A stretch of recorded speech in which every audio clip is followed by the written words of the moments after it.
ये दोनों जो बुआ और बबुआ हैं, एक हैं बबुआ जो यहाँ उत्तर प्रदेश के हैं, एक हैं बबुआ जो देश के हैं। तो जैसे राहुल गांधी जी देश में हंसी के पात्र हैं, वैसे अखिलेश यादव जी उत्तर प्रदेश में हंसी के पात्र बनकर उभर चुके हैं।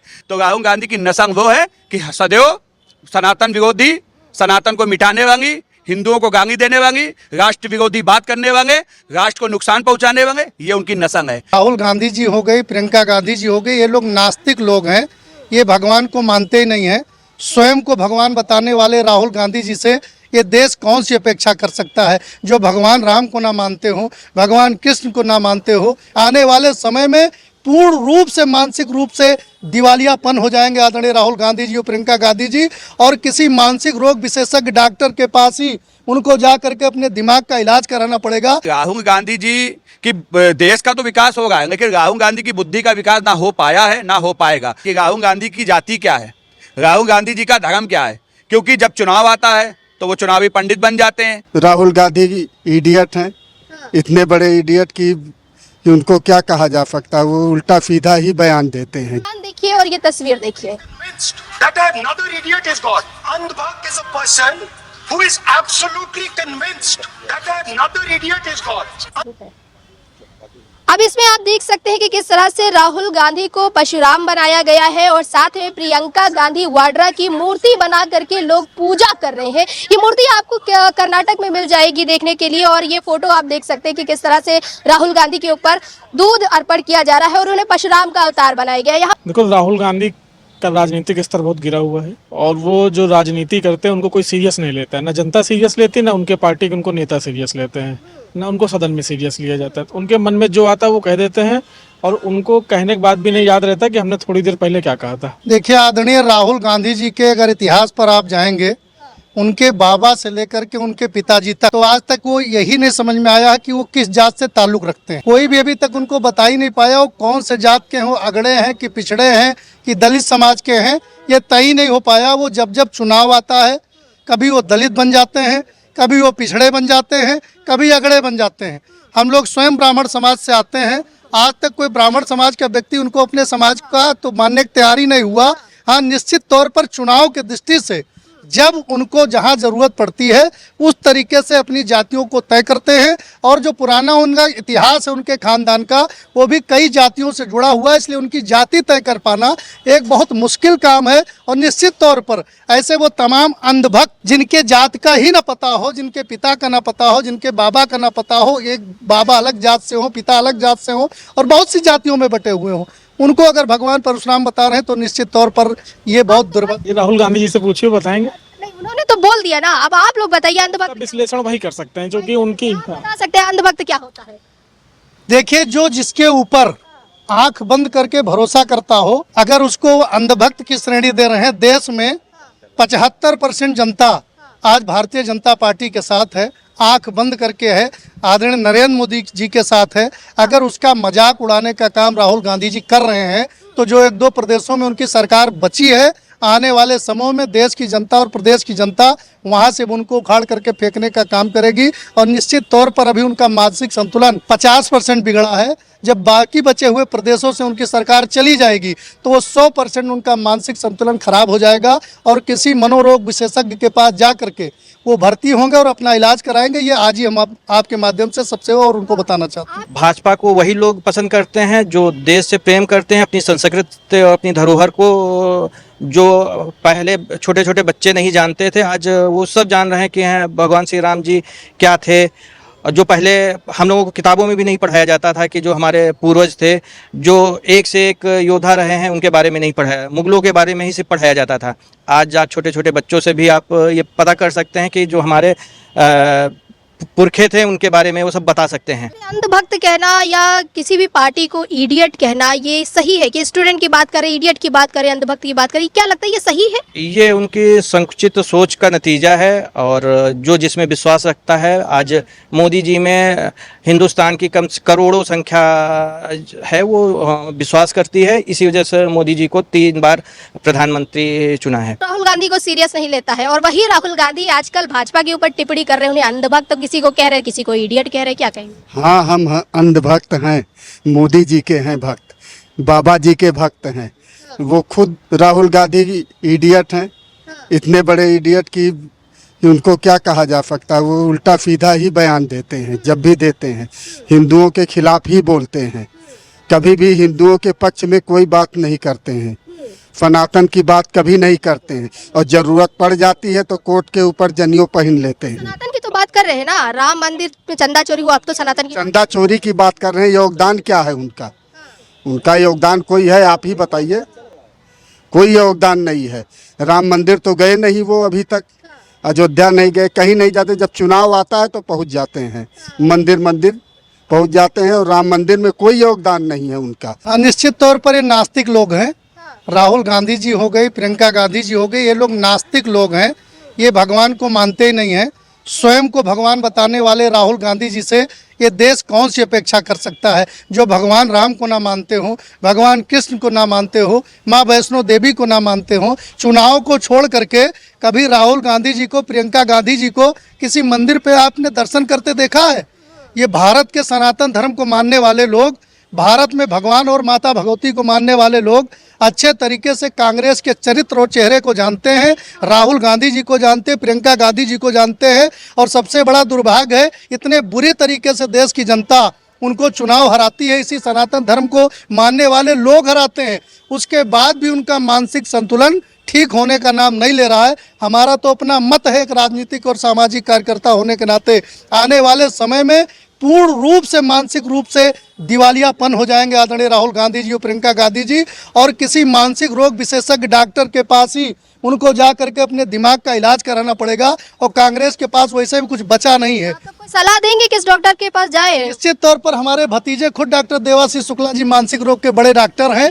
अगर उनको कोई उपयुक्त डॉक्टर मानसिक रोग का नहीं मिलता है तो लखनऊ संसदीय क्षेत्र है देश के लोकप्रिय रक्षा मंत्री माननीय राजनाथ सिंह जी का, जिन्होंने पाकिस्तान का इलाज करने का काम किया है, माओवाद से लेकर के आतंकवाद तक का इलाज करने का काम आदरणीय राजनाथ सिंह जी ने किया है। तो ये लखनऊ संसदीय क्षेत्र में अगर राहुल गांधी जी आते हैं तो हम लोग उनको यहाँ पर भर्ती करा करके मुकम्मल रूप से उनका इलाज कराने का काम करेंगे, ये आपके माध्यम से कहना चाहता हूँ। ये राहुल गांधी का इलाज कराने की बात हो रही है, क्योंकि राहुल गांधी आजकल उल जुलूल बयान बहुत दे रहे सदन के अंदर। क्या कहेंगे आप, किस पार्टी को सपोर्ट? देश से बाहर जाते हैं तो कुछ देश, जब देश वापस आते हैं तो या तो देश को गाली देते हैं या सनातन को गाली देते हैं। आज उनको कहीं ना कहीं हिंदू सनातन संस्कृति को सीख के आए होंगे कि सनातन संस्कृति को कैसे बदनाम करना है। मैं कहना चाहता हूं, पूछना चाहता हूं आप सबके माध्यम से कि क्या राहुल गांधी जी, आप जिस लोगों ने राम मंदिर बनने नहीं दिया, आज वो चंदे का हिसाब मांगने का काम कर रहे हैं? राम मंदिर ना बन पाए, राम जी काल्पनिक हैं, राम जी मंदिर ना बन पाए, इसके लिए आपने कांग्रेस के बड़े बड़े वकील कोर्टों में खड़े किए। तो आज पूरा देश जानता है। देखिए, राहुल गांधी जी की देश का तो विकास होगा, लेकिन राहुल गांधी की बुद्धि का विकास ना हो पाया है, ना हो पाएगा। राहुल गांधी जी के बारे में आज देश जानना चाहता है कि राहुल गांधी की जाति क्या है, राहुल गांधी जी का धर्म क्या है। क्योंकि जब चुनाव आता है तो वो चुनावी पंडित बन जाते हैं, जनेऊधारी हो जाते हैं।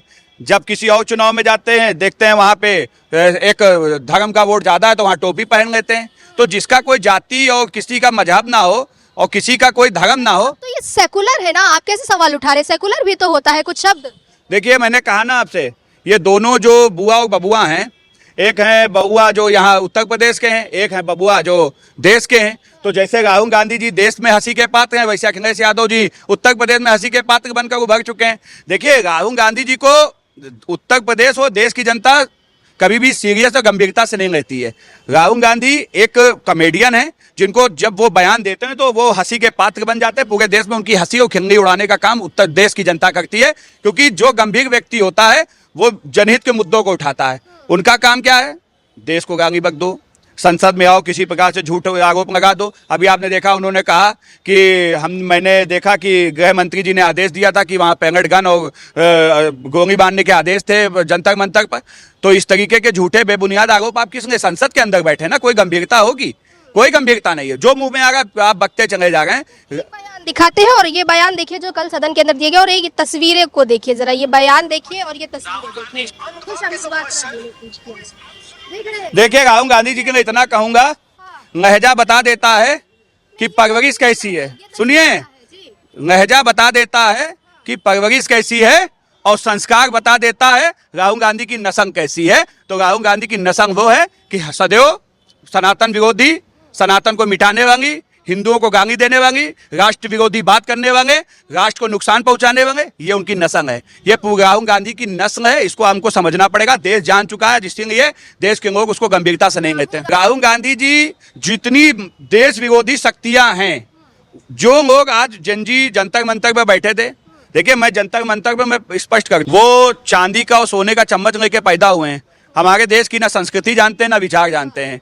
तो उनको जो मुंह में आ रहा है कि निंदा नहीं की जाएगी, उसका जवाब दिया जाएगा। और भारतीय जनता पार्टी राष्ट्रवादी लोग हैं, और भारतीय जनता पार्टी के कार्यकर्ता हो, भारतीय जनता पार्टी के लोग हो, जनता हो, इसका करारा जवाब राहुल गांधी को देगी। और चाहे देश में 2029 में चुनाव हो, चाहे उत्तर प्रदेश में 2027 में चुनाव हो। 2027 में तीसरी बार 350 पार योगी आदित्यनाथ जी के नेतृत्व में सरकार बनेगी, और विपक्ष 27 में 27 सीटें नहीं पाएगा, अब लिख के नहीं लीजिएगा। और योगी आदित्यनाथ जी अकेले, देखिए इन लोग मोदी जी की बात करते हैं, पहले दोनों जो युवा अपने को बताते हैं, इनसे कह दीजिए पहले योगी जी से तो जीत जाएं। योगी जी अकेले इतने मजबूत खड़े हैं कि उनके सामने ये दोनों बौने हैं। इन दोनों की कोई दांग गंगेगी नहीं। इसको पता है, पूरे देश को पता है कि ये लोग केवल राजनीतिक रोटियां एजेंडा सेट कर रहे हैं, किस प्रकार से ये जंजियों को भड़काकर देश में आग लगाई सकें। लेकिन देश का युवा एकदम भारत के साथ खड़ा, अपने देश के साथ खड़ा। उसकी कोई समस्या है वो देश के प्रधानमंत्री जी से सवाल भी पूछेगा, उस पर कार्रवाई की मांग भी करेगा, और अपने हित में फैसला कराने की जिद भी करेगा, और करनी भी चाहिए। विकास की मुख्य धारा से क्या जोड़ने का काम किया था? मुसलमानों को नहीं किया था।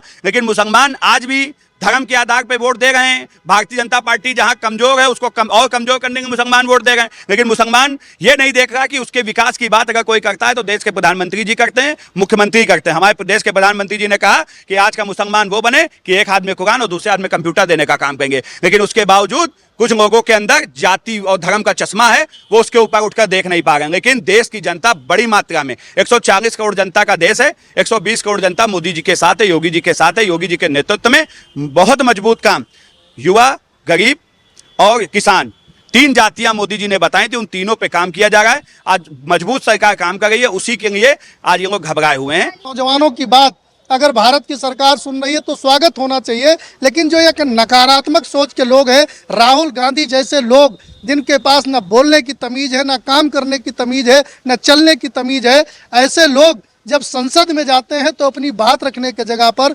नौजवानों की बात रखने की जगह पर, किसानों की बात रखने की जगह पर, छात्रों की बात रखने की जगह पर वो बदतमीजी भरे शब्दों का प्रयोग करते हैं, जिसकी पूरी देश निंदा करता है। हम सभी लोग निंदा करते हैं। और आने वाले समय में जहां जहां उनकी सरकार है, पूरे देश की जनता से आह्वान करते हैं, ऐसे लोग उनको जो थोड़ी बहुत बची हुई प्रदेश है और सीटें हैं उससे भी जीरो करें, जिससे उनका मानसिक संतुलन जो थोड़ा बहुत बचा है वो भी और अच्छे तरीके से बिगड़ जाए। भारतीय जनता पार्टी को देखिए, मैं एक महिला हूँ तो मैं महिलाओं के दृष्टिकोण से देखती हूँ। महिलाओं का मेन मुद्दा होता है सुरक्षा और सम्मान। तो आज वो भारतीय जनता पार्टी, चाहे माननीय नरेंद्र मोदी जी हों, चाहे हमारे मुख्यमंत्री माननीय योगी आदित्यनाथ जी हों, सभी के नेतृत्व में हम लोग सुरक्षित हैं। इसलिए हम लोग भारतीय जनता पार्टी का समर्थन करते हैं। है महिलाएं, वो तो बात की बात है, लेकिन अगर आप भारतीय जनता पार्टी का सपोर्ट करें तब तो आप अंधभक्त हुए।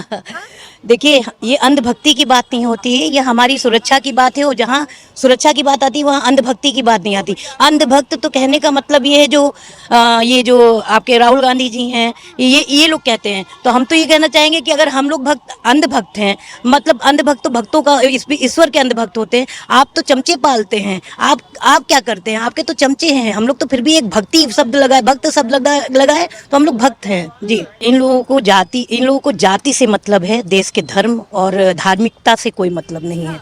इन लोगों को पता ही नहीं है कि धर्म क्या होता है, संत क्या होते हैं, या उनकी ईश्वर की पूजा क्या होती है। इसीलिए तो ये लोग व्यक्ति विशेष पे दुग्धाभिषेक करने का कार्य कर रहे हैं, दूध चढ़ाने का कार्य कर रहे हैं। देखिए, इन लोगों को ना धार्मिकता से कोई मतलब है, ना संविधान से कोई मतलब है। इन लोगों को बस अपने अनारगल बयानबाजी से मतलब है। अनारगल जो इनके जो चमचे हैं, जो इनका चमचे अपने कार्य करते रहते हैं, उनसे मतलब है। और इनको किसी भी तरीके से बस सत्ता में आना है, क्योंकि इनकी सत्ता की महत्वाकांक्षा है, ना कि जी इतने पूरा सत्ता का लालच। 70 सालों से इन्होंने देश को लूटा है। अभी तिलमिला रहे हैं, ये देश को लूट नहीं पा रहे हैं, देश को आगे बढ़ते हुए देख नहीं पा रहे, ये तिलमिला रहे हैं। इसलिए इनके अंदर सत्ता का लालच हावी है। कि राहुल गांधी हो चाहे अखिलेश यादव हो, दोनों का चरित्र यही है, ये सिवाय बच्चों को बरगलाने का कोई कार्य नहीं करते। आप ही बताइए, जो बच्चे पढ़ने वाले हैं, क्या उनको धरना प्रदर्शन में बैठाना चाहिए? और क्या जो बच्चों ने अभी हाल ही में जो किया प्रोटेस्ट उन्होंने, क्या ये बच्चे हैं? ये बच्चे नहीं हो सकते। तो मैं ये कहना चाहूंगी, अगर वो देश के बच्चे हैं, उनको आप अपना बच्चा मानती हैं, तो आपने अपने बच्चों को प्रोटेस्ट के लिए क्यों नहीं भेजा? आपने अपने बच्चों को लाठी डंडे खाने के लिए क्यों नहीं आगे किया? ये तो लंदन में है ना। नहीं, लंदन में है, बुलाना चाहिए था। उनके लिए क्या लंदन दूर है? उनके लिए, उनके पास सरकारी पैसा है, सरकारी खजाना उन्होंने चोरी करके रखा हो। उन लोगों को पैसे की क्या कमी? लंदन कितना दूर है उन लोगों के लिए? तो उनको बुलाना चाहिए था। 20 तारीख जो ये 25-26 दिन जो प्रोटेस्ट चला है, क्या उसमें उनके बच्चे नहीं आ सकते थे? और मुझे लगता है कि उनके बच्चों को भी आगे लाठियां खानी चाहिए थी, तब उनको उन बच्चों का दर्द समझ में। अंधभक्ति, सबसे पहले तो अंधभक्त वही हैं जो ये चीज़, इस शब्द का प्रयोग करते हैं। राहुल गांधी की नज़र में अंधभक्ति क्या है ये तो वही जाने, लेकिन हमारे भाजपा में और हमारे सनातन में अंधभक्ति नहीं, भक्ति होती है जो हम लोग ईश्वर की करते हैं। अगर कोई भाजपा को मानता है तो वो अंधभक्त, और अगर जो भाजपा को मानते हैं तो भाजपा इडियट। एक्चुअली ये इडियट जैसे शब्दों का प्रयोग कर रहे हैं सदन में। ये तो इससे साफ पता चलता है उनकी पार्टी और उनके लोगों की मानसिकता के बारे में कि वो किस मतलब क्या सोचते हैं, किस भाषा का प्रयोग करते हैं। तो इससे साफ जाहिर होता है कि कौन क्या है। अगर उन्होंने इडियट शब्द का प्रयोग किया है तो इससे भाजपा का या किसी का कोई हानि या कोई नुकसान नहीं है। वो स्वयं अपना चरित्र, अपना व्यवहार, अपनी भाषा बता रहे हैं। कितना उसको भी आप बच्चों का नाम ले रहे हैं, पत्रकारों को पकड़ के महिलाओं के साथ। और सबसे बड़ी चीज, जिस तरह की अभद्र भाषा, गालियों का प्रयोग वहाँ के छात्रों ने किया है, ये कहीं से भी हमारी संस्कृति, हमारी समाज, हमारी सभ्यता को नहीं दर्शाता है। और अपने हक के लिए लड़ाई करने का मतलब, आप ठीक है, एक पहली चीज तो ये मैटर ही नहीं था। नीट पेपर अगर लीक हुआ तो उसके बाद महीनों के अंदर जो है उस पर तुरंत कार्रवाई करते हुए पेपर कराया भी गया, रिजल्ट भी आया। आज जो उस रिजल्ट पे पास हुए हैं, आज वो खुश भी हैं। एंटी पेपर लीक की जब बात हुई कि एंटी पेपर लीक बिल लाया जा रहा है, उस समय सदन के अंदर सरकार नहीं थी, तब CPMT कह के एग्जाम हुआ करते थे। उस समय भी पेपर बहुत लीक हो, और पेपर लीक छोड़िए, पेपर होने के बाद सालों साल रिजल्ट नहीं आता था। सालों साल जो है CPMT के रिजल्ट नहीं आते थे। जो लोग एक साल में रिजल्ट आ जाता और डॉक्टर साल भर डॉक्टरी की पढ़ाई कर लेते, वो अपने घर में साल भर बैठ के रिजल्ट का इंतजार किया करते। लेकिन तब तो कोई विरोध नहीं। छात्रों के साथ साथ देश का भी भविष्य बर्बाद कर रहे हैं और अपने देश में सिर्फ और सिर्फ अराजकता फैला के समाज को और सभी को परेशान करने का काम कर रहे हैं। ये इस तरह का काम कोई पार्टी, कोई नेता को ना शोभा देता है और ना ही करना चाहिए। जी, तो अभी तक देखा जाता था कि एक लड़ाई चलती थी अंधभक्त और चमचा। जी हाँ, ये दो शब्दों का प्रयोग किया जाता था जब भाजपा वाले या समाजवादी पार्टी या जिस तरह से कांग्रेस की बात की जाए, आमने सामने कार्यकर्ता हो जाते थे, तब ये शब्दों का प्रयोग किया जाता था। कई बार देखा है और हमें लगता है कि सबने ये सुना होगा, सोशल मीडिया पे सुना होगा। लेकिन क्या सदन के अंदर इस तरह के शब्दों का इस्तेमाल करना किसी भी सांसद को शोभा देता है? क्योंकि राहुल गांधी जी आजकल किस तरह की बयानबाजी कर रहे हैं वो सब आप देख रहे हैं कि सदन के अंदर जब पेपर लीक बिल की चर्चा की जाती है उस समय हंगामा होने लगता है। जब बात किसी और चीज पर की जाती है तो राहुल गांधी जी कहते हैं कि हमारा तो माइक बंद कर दिया गया, फिर पता चलता है माइक तो ऑन था, उन्होंने खुद बाद में बंद कर दिया। और उसके बाद स्पीकर के ऊपर कहते हैं कि ओम बिरला जी आप तो सिर्फ एक का साथ दे रहे हो, आप भाजपा को मौका दे रहे हो बोलने का, हमें मौका नहीं दे रहे। मतलब किस तरह की बयानबाजी देखी जा रही? क्या राहुल गांधी अब इस स्तर की राजनीति करेंगे कि वो सदन के अंदर बैठ करके अंधभक्त और इडियट जैसे शब्दों का इस्तेमाल करेंगे? क्या लगता है आपको कि क्या किसी सांसद को ये शोभा देता है? आप हमें कमेंट करके जरूर बताइएगा। जुड़े रहिए खबर इंडिया के साथ। कैमरा पर्सन रमन के साथ मैं तान्या गौसौधन, लखनऊ।